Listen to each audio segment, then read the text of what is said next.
What up? What up? What up? Welcome to another episode of Chalk Talk with Coach JT, live on 94 Feet with Coach JT podcast platform, man. Appreciate y'all tuning in. Shout out to the Kings, man. They get the first home win of this four-game homestand, I believe. 108-96 versus the Philadelphia 76ers. No Joel Embiid, no Kelly Oubre, but we'll take it. Again, shout out to the Kings, 108-96, get the first win. And in the first game of the back-to-back coming up tomorrow against the Dallas Mavericks, but we take care of business tonight against the Philadelphia 76ers. Shout out to the Kings, man. Again, I'm gonna say right now, man, if it's not clear and evident that our defensive pressure and tempo and perimeter play has excelled to the fact of starting Mr. Ellis and the team also enhancing or taking on that that atmosphere, that belief, that type of demeanor as a team. It has helped us. It's a race to 100. I believe it's a race to 100. And Philadelphia, yes, no Joel Embiid, no Kelly Oubre. However, we can still be effective defensively and still get to 100 points. I believe in the month of March, we will be top four, maybe even top in the league in defensive efficiency ratings in the month of March. Well, we got a long week left to get this accomplished. But again, shout out to the Kings, 108-96. Off top, man. Like I said, Keon Ellis from the start defensively.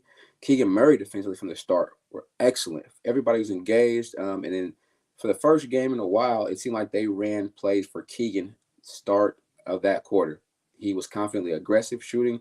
The young fella also made some one more passes after he got going early, which I thought was dope. He didn't force many shots at all the whole game. Keegan played well on and off the ball. He was moving out the ball. He was back cutting. He was catching, shooting. And then defensively, man, he is solid. That gentleman puts his body in the way. They were doing what they could. However, man, I will say this. This dude, Maxey, is a different beast. That motor, and as much as he plays, how hard he plays, and the way he plays that style of basketball, and it's not selfish, but he can really go. Like I've been watching him play the past few years, but him being a forefront of this offense, like I said, with the healthy Joel Embiid, you can see why they'd be tough to beat. That young fella, man, he had 23. He probably had the first 16 points in the first quarter. Nobody else scored for Philly, and he shot two probably from the logo line, all net swish. Got to the free throw line, downhill, tempo, like that dude, that young fella, man. I was like, it's gonna be a long night, buddy. But I was like, please hit a double team. Soon as second quarter started, I was like, please get to a double team. Uh, Shout out to Sabonis, man. Double record and going with a few games left. Also another triple dip. Man, he ended up with not only, I'm sorry, it didn't matter. 11 points, 10 assists, 13 rebounds, man. Doing a little bit of everything. We had 5 people in double figures. D Mitch, man, shout out to him. Very good game tonight, man. He was a +8, 18 points off the bench. Monk had 11. I know he got to see a couple go down after being 0 for before, but Alex Lynn, big minutes. Sabonis came in and just did that. Yeah, I definitely see. Yeah, I don't think Maxey may have reached his potential yet. My guy's tuning in, but he is definitely a different hooper. But Mitchell too, I think he's also. It's good to see him find his confidence on both sides of the ball. Everybody knows he can play defense, but now with the rotation and him being on the court longer because of his defensive tenacity, it's allowing the offensive game to come to him, man. And it looks. I mean, like I said, I don't. Yes, we know people want to score. However, you have to be able to stop teams, and that's what we're seeing right now. I am so glad Mike Brown either made sure he stuck with his philosophy or found a rotation that works or finally went. It's about winning, but winning plays. But with this team, we can score. We needed to be better on defense, and that's showing right now. Game in and game out. The whole month of March, it's been showing game in and game out. Yeah, we lost a couple, but it's crazy how just I know offensively I want ticket sales or oohs and ahs, but if you want to win games, man, in any type of competition that you have to go against an opponent, you have to either stop them or counter it or like that. So I'm glad to see it working again. Shout out to Ellis, Monk, even Fox. Like I said, they're just defensively, man. Murray, they're locked in defensively as a group, and it is showing right now, man. They're contagious, but also I will say this. So once again, the defensive stops starts the fast breaks for us. It starts the fast breaks. We get downhill, we get early transition. I will say again, I talked about this on my boy's show. He kind of gave me the look. I like Sabonis with the ball in transition, but not all the time. I saw tonight numerous times where we passed the ball ahead or he gave it up and it was one kick ahead layup, one kick ahead three, drive to the hole, paint touch bucket. That's efficient basketball. That's quick basketball. That is going. That's I love to see that. I love for them to get the ball ahead and pass it to each other and then cut, keep the floor spread instead of waiting on the big fella, man. But yes, it is everybody does feel locked in. Everybody feels comfortable. The rotations feel like they're locked in, right? Yes, I know we're missing Lyles, but right now it's like I think he's going about 9 deep. You got Monk, you got Lynn, you got Mitch off the bench. That's it. You got 8, 6, 7, 8, right? I mean that's always going 8 deep. Maybe somebody else here and there, but that 8-man rotation, which right now before playoffs, it should be that right now, right? It should definitely be that. So again, man, shout out to the Kings, man. It's only game 1. I stated last week we need to go 4-2 over these next 6 games, right? So we got one took care of business today. So right now we 2-1. We gotta take care of business tomorrow, y'all. Take care of business tomorrow. A back-to-back. No excuses. No excuses. It's gonna be a tough game. You gotta get ready for the Kyrie and Dirk show, and you gotta be able to protect the paint. They throwing a ton of lobs. They get out and run. But I think with this lineup too, we can run too. And Luka got to guard somebody, man. We got to make Luka guard. I feel that too. He got to be able to play defense and do that as well. But they get a big win. Sabonis, shout out to you, big fella. Man, double, triple-double, and the double-double streak he's going. Well earned. Keegan Murray, 23 points, plus 16. Foxy had a smooth 23. Smooth 23. Shout out to Fox, man. I didn't see him force a lot. No turnovers, baby. No turnovers. I'm not mad at that. 4 dimes. I'm with that. Ellis, he had 5 points, though. His stats, 1 block, all 4 fouls. I'm cool with that. He shot 1 for 3, but his is game to game. Anything offensively is a plus, but again, the defensively that he does is contagious, man. Like I said, I just feel like it energizes me. I can relate because I was that dude. Yeah, nobody ran players for me in high school, college, whatever. I knew what my job was. My teammates relied upon that night in and night out. But you could tell, man, when we turned up, Jay, we got to turn up. Jay, you got to go to the best player. Man, that's my job. That's my role. I'm doing it wholeheartedly, but I know they depend upon me. I can tell right now the teams know that's Ellis's job, but they feed off that. The energy coming off the bench, the energy talking to him. I mean, Monk on the bench, like I see those guys. Mitchell, that's what he does. They're making their mark, and it's dope to see, man. Maxey, outside of him, he had 29, but 26 in the first half, right? Whatever. So I can live with that. Young fella didn't get nothing else going after that. Tobias Harris, a little bit of something, 12 points. DJ Wilson, man, late game. Shout out to DJ, man. He's a Sacramento kid, Capital Christian graduate, University of Michigan kid. Back in the league, man. He's a vet, man. Shout out to DJ. 10 points quick. Came in, got a couple blocks, a couple rebounds. Hopefully he'll sign for the rest of the season.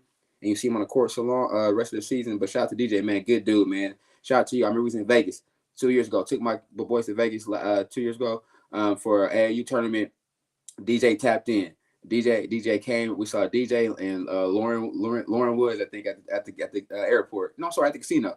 He hopped in the picture with the boys, gave him a picture, man. Lifetime memories. DJ, shout out to you, man, and Woods. Them gentlemen will never forget that moment, man. So shout out to you for being a dope Sacramento kid, putting on for the city, but always be respectful with Coach JT, man. I appreciate that. My boys will never forget that. DJ, shout out to you. But sorry you had to catch that L back at the crib tonight, baby. Again, man, Kings get a 108-96 win. First quarter. That Maxey, that had me worried, y'all. Tyrese Maxey had me a little worried first quarter. However, we did kind of withstand the run, went back and forth. I was glad to see that. We still never wavered. We still kept the tempo up, and we kept going, which I liked, and I was definitely happy to see and get a hold of, man. Second quarter, and my thing is with basketball, right? The coaches, right? This is chalk talk. So this is Coach JT. Win the quarters, right? At the end, they won the first quarter. Even with that big quarter of Maxey, Kings won the quarter. Okay, I tweeted it out. I'm trying to get better on these tweets too in game, man, because I'm so into the game. I said, all right, 1 quarter down, win the second quarter. They won it. Kings go up second quarter at least by 8 or 9, 10 at some point. Pretty much flow was back and forth, pretty even. It was consistent. Nobody made a huge run. I mean, we got some more buckets. Again, we caught the bench. Mitchell came in, went to work. Monk got a layup. We won the second quarter. I think we take a 12-point lead. I'm not sure that at half. I'm so just looking at the game. Maybe it was a couple points, but we won the second quarter. But now my thing was how you end the second quarter and start the third are very important. Start the third quarter, I like what I saw. Again, man, I'm just saying, man, defense, that makes me go. That's what I watch, especially I'm impressed to see that now at the NBA level. Guys play defense like this. You don't see this type of defense as consistently as hey, you don't see defense like this on a consistent level in the NBA like this. I don't know, man. High level guys, I mean, they putting it forth. I love that. Again, so let's win the third quarter. Third quarter push, game goes back and forth. I think they cut it down a little bit, but we win the third quarter. Okay, so now then third quarter we had like a 12-point lead. I was like, now let's finish it, right? Can you finish it? Can you not get a lackadaisical? Can you still execute? And let's go with the 3-point line, though, man. Let's look at this stat tonight. What we shoot from the 3-point line. Still shot 38, made 10, 26% against a better equipped team. That may be a little different. However, shout out to the Kings again. Free throw line, baby. Limit turnovers, make free throws, rebound the basketball, and you can win games, right? 22 for 28, 78%. They've been top 4 free throw percentage, right? The last month. People like, can they switch it on? But like it's a mental thing. They didn't flip that switch on the free throw line. Let's go, King. Like, keep that up. But we got to make sure that 3-point line against better teams or whatever off nights against 10 threes is not. I'm not sure if that's great on their scale, how many they want to make, but I'll take it. But tonight, defensively, is what's won of the game. Multiple stops, as we call it. Shout out to a couple coaches, man. I know Coach John James at CRC called it kills. You get 3 in a row. Kings got multiple stops and build upon that lead, which made it. They got wiggle room, but also will say this, man. Paint touches. I love it. Paint touches. Sabonis going to the paint. Barnes going to the paint. Fox. It wasn't just, yes, they shot 38 threes. However, the ball went downhill and we drew contact. To get 30 free throws, that's a good number for me. 30 free throws is a great number. Putting the pressure on them. I think we only allowed for Philly free throw wise. They only shot 20. That lets me know they were either selling for jump shots. They shot 34 threes. They made 11 threes, but the points in the paint, not even, it was. I don't think it was even close as far as that goes. But I shout out to them, man. So this was a big win.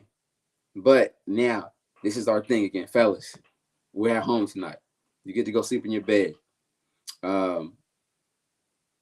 No max, put the sleeves on, get the massage, the legs going, get the mental ready. But defensively, I believe defensively though, if we start out defensively from the jump tomorrow against the Mavs, we gotta have a shot. But if we can't have a slow start, can't play from behind them all night.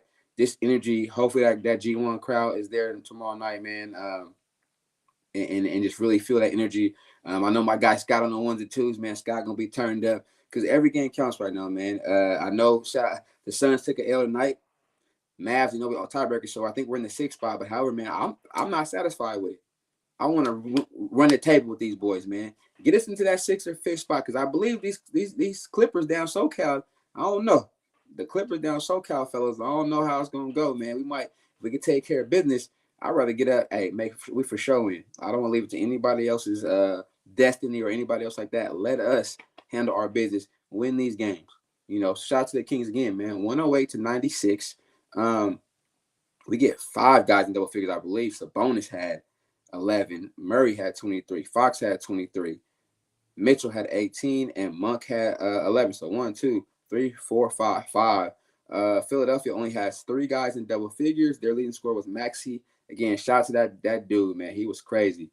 This is the time to get cohesiveness for that. Yes, sir, for this run. It's a great time, right? You talk about peaking, basketball, right? Rise. I was told it was like you play 4 quarters of basketball season, right? You got your whatever, you start your season you got that holiday season, you got that pre-all-star break, and then now you got that stretch where you want to get gelling. And the only thing I will say, as we know, right, you control as far as the injuries. I don't want any player to get hurt, and other teams are getting hurt as well. But now you want to have that locked in thing. Like, okay, I know my role. I know what coach wants from me by this point now. I know what I should be doing. I know how I got to go home and get ready. Game to game, I know where I'm probably going to be playing at unless something happens in the game a little early, a little less. But also the selflessness, man. I'm big on that. Some games, it might not be your night, but how do you contribute to winning basketball? Even as a pro level, how do you contribute to winning basketball? And that's the thing I don't want to see get lost in the game, right? In the game. How do you contribute to winning? How do you help your team? Is it on the loose ball? And I've seen that the last month. I didn't see guys in November, December, and it could be late, getting on ground, diving for loose ball, tying guys up, trying to fight for loose balls. Like, I see that now out of this team, and it's dope to see because for me as a fan, as a coach, as a former player, it's how I grew up watching the game, how I was taught, how I played the game, And it's good to see them making this run. But also, we're not done yet, fellas. Can't settle. You can't get comfortable. You can't think that somebody's going to roll over, because we're in a dogfight for the next however many games left of this season. And I believe that it's just focus on one game at a time. Just one. Just one. That's all that matters. Don't look no further. Don't look behind. Put the blinders on, and you walk everybody down right now. You walk this whoever in front of you. You walk them down. If the Clippers up there, you want to get to you, walk the Clippers down. Let them keep making mistakes, but you handle your business, man, and you get it done. If y'all can hear it, man, that's my voice. I want to see my team do well. I want to be able to go back down to Doco and hang out and go to the game and sit out there and just really enjoy the atmosphere, because as a city deserve it, but the players deserve it too, right? They work hard for this. I know that. They're competing. But also, man, it's just something that we want to make sure, again, I try to tell people, man, yeah, through the non-luck of the draw, we haven't been there for present for a while. I want to be a mainstay in this NBA thing for years to come, for longevity-wise, for business-wise, for us to get stuff in the city. But also, man, it's a great atmosphere in there, man. If you ain't been to a game in the Golden One, you got to go. Check it out. If you want to go stand at the top, if you want to walk around at the bottom, if you want to do whatever, man, just go to the atmosphere, especially as the weather gets better outside. It's turned up outside. I love what they did down there. So in order to happen, we got to be in the offs, baby. We got to be in the offs. Kings get a 108-96 win. I will say this, though, too. I do love how they kind of still – I know I respect Buddy. I'm going to say this right now. I respect Buddy in this game. He gets shooter. They don't let Buddy get no looks out here. Buddy Hield had 7 points, 0 for 6 from three-point line, 0 for 6 from three-point line, and that's it. Hey, but I don't know what it is. I don't know what you did, who you pissed off. They don't play when you come to town. They do not want you to score no buckets, and I'm not mad at them, because I don't want to see you light up, man, because I'm not feeling that. I'm not feeling that. But shout out to the Kings, man. I'm definitely excited to see. It's important. Like I said, man, we got to buckle down. Get some rest tomorrow is right back at it. No excuses. Just produce. Kings get the big dub, man, at home. 108-96, man. Appreciate y'all tapping in. If you haven't already, man, slide it over to the homie show, though. D-Lo KC. Check out my episode. Check out to my website, or the Instagram page, or the YouTube. Check out the post, man, I had from the show. I did a little segment with Kenny, man. Appreciate you, dog, for having me on. It was a dope segment. I gave a little bit of my talk like this, but I'll be back tomorrow night, man. I got to be here. Win, lose, or draw, I got to get on this thing and chop it up with y'all and have chalk talk, man. I appreciate y'all tapping in. My Kings, man, Sacktown 916, hometown representative, through and through. Get the big dub, 108-96. You heard it here live, Chalk Talk with Coach JT on 94 Feet with Coach JT. Man, I appreciate y'all tapping in. My numbers looking like 154. I appreciate it, man. Much love. We out. Peace.